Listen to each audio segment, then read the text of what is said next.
Venezuela's National Assembly and Constituent Assembly meet in the same wing of the capital in Caracas, though at different times of day to ensure no unpleasant encounters occur in the corridors.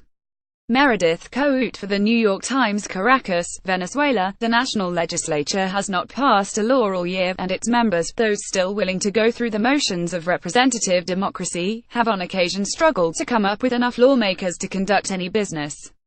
Its administrative building is a wasteland of empty desks, inert computers and malaise.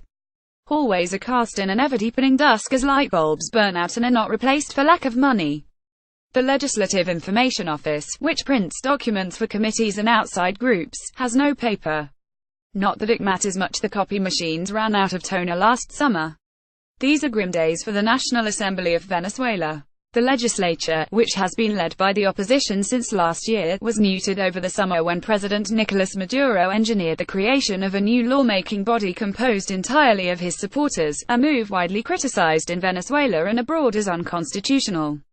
The new entity, the Constituent Assembly, was formed to rewrite the constitution, though its members quickly granted themselves wide-ranging authority to write and pass legislation, allowing the body to supersede the National Assembly.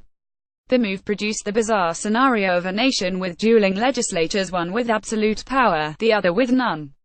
They both use the same wing of the 19th-century Capitol for their sessions, although at different times of day to ensure no unpleasant encounters occur in the corridors. Each body has accused the other of illegitimacy and of engaging in a pantomime of democracy. "It's a total tragicomedy," sighed Juan Guaido, an opposition legislator in the National Assembly representing the state of Vargas. "It seems like a joke. The political crisis has unfolded as Venezuela has sunk deeper into economic despair." The financial outlook became even murkier on Thursday when Mr. Maduro said he would seek restructuring of Venezuela's enormous foreign debt, a move seriously complicated by American sanctions. The National Assembly's demise was perhaps foretold when the opposition took control of the body after elections in December 2015. It was the first time in many years that the opposition had a legislative majority, ensuring a power struggle with Mr. Maduro and his United Socialist Party of Venezuela. The president and his allies started chipping away at congressional powers. The Supreme Court, stacked with judges loyal to Mr. Maduro, nullified nearly all pieces of legislation that the Assembly passed in 2016 and stripped it of its budgetary oversight powers, saying its leaders were in contempt of court for ignoring an order that barred the swearing-in of several opposition politicians whom the ruling party said had engaged in electoral fraud. Citing the contempt ruling, the Maduro administration squeezed the Assembly's budget, cutting the salaries and expenses of its representatives, and legislators from his party stopped attending its sessions. The Supreme Court even transferred legislative powers from the Assembly to itself, but in the face of international condemnation reversed much of its decision. Mr. Maduro has also sought to silence dissent in other ways, including prosecuting opposition leaders. On Friday, the Supreme Court allowed the lifting of parliamentary immunity for Freddy Guevara, the National Assembly's vice president, whom the government has accused of crimes for his involvement in street protests this year. Opposition legislators and the legislature's staff likened the two-year ordeal to a prolonged strangulation. "It seems to be a strategy to see how much we can take," said Jose Angel, an administrative assistant in the National Assembly's office building. Still, the legislature has continued to hobble along through sheer force of will, struggling to maintain legislative procedure and respond to constituents' concerns. The Constituent Assembly. President Nicolas Maduro engineered the creation of the new lawmaking body, composed entirely of his supporters. Meredith Coute for The New York Times. This recent session of the National Assembly was cancelled for lack of a quorum. Meredith Coute for The New York Times. "Under no condition are we going to stop doing what the people have asked us to do," said Delsa Solazano, an opposition legislator. Mostly, though, the National Assembly has become a platform for the opposition to criticize the Maduro administration. A recent session was dedicated to allegations of government corruption in regional elections on October 15. A commission hearing last month featured testimony about political prisoners. "It's the little space that we have to resist," Mr. Guaido said. "But sometimes it has failed to make the best of what little space remains." On Tuesday morning, dozens of National Assembly members and their aides gathered for a session at the Capitol.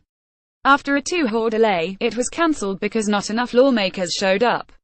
The dispirited representatives slunk away. The legislature's desperate condition is cause for glee among politicians allied with the Maduro administration.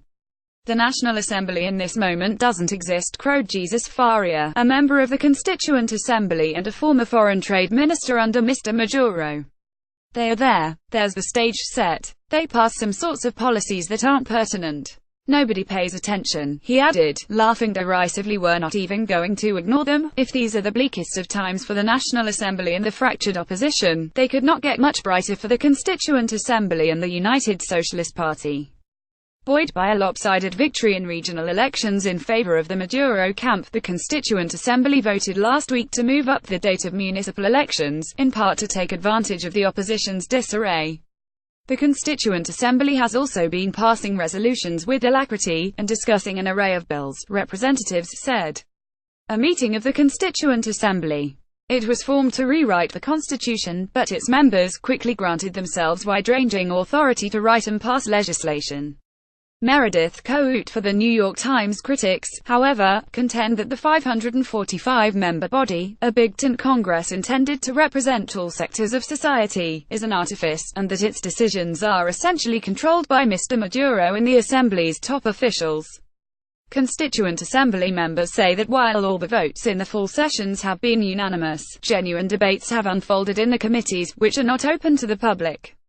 Sinico Mujica, a member of the Constituent Assembly who runs a farming cooperative in the state of Zulia, said of the Maduro administration, they have influence, undoubtedly.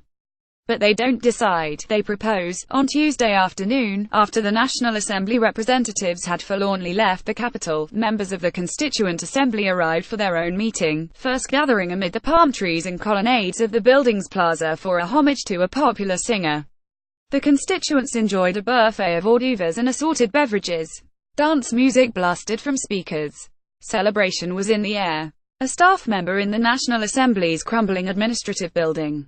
Meredith Coate for the New York Times. Even as the Maduro administration has allowed the National Assembly's offices to fall into disrepair, it has been finishing the renovation of a building to serve as the Constituent Assembly's administrative headquarters. The edifice is visible from the National Assembly's building, and at night its facade is bathed in the glow of soft spotlights of Victor's taunt. The National Assembly building was once abuzz with activity and energy, its corridors jammed and its conference rooms busy at all hours. Now, with legislative activity at a near standstill, it is moribund, a portrait of decay and futility. Late on a recent morning, Adel Calzadilla, a legislator's assistant, was sitting in front of his computer in a dreary, windowless room in the offices of the Carabobo state delegation. What had he been up to all day? Nothing, he replied. His depressing admission hung heavily in the air. I have to tell the truth, all the personnel here don't do anything. We're going from bad to worse, he added. It's very sad. Staff members loyal to the opposition say they are motivated by the promise of a paycheck and by the faith, however slender, that whatever work they are able to accomplish may one day bear fruit in a post-Maduro political world. Javier Rivers, 25, a lawyer on the staff of the Domestic Policy Commission, is among the very few men in the building who still wear ties to work, a throwback to bygone days, before sports jerseys in the office became more common than sport coats. For him, the sartorial choice is a show of support for a beleaguered institution, an act of resistance against decay. You can't let the adversities of the government, or the social and economic situation, defeat you, he said. It's an increasingly lonely struggle, he acknowledges, but one he has no intention of abandoning. Ana Vanessa Herrero contributed reporting. A version of this article appears in print on November 4, 2017, on page A4 of the New York edition with the headline "The Duel of Two Legislatures in Venezuela."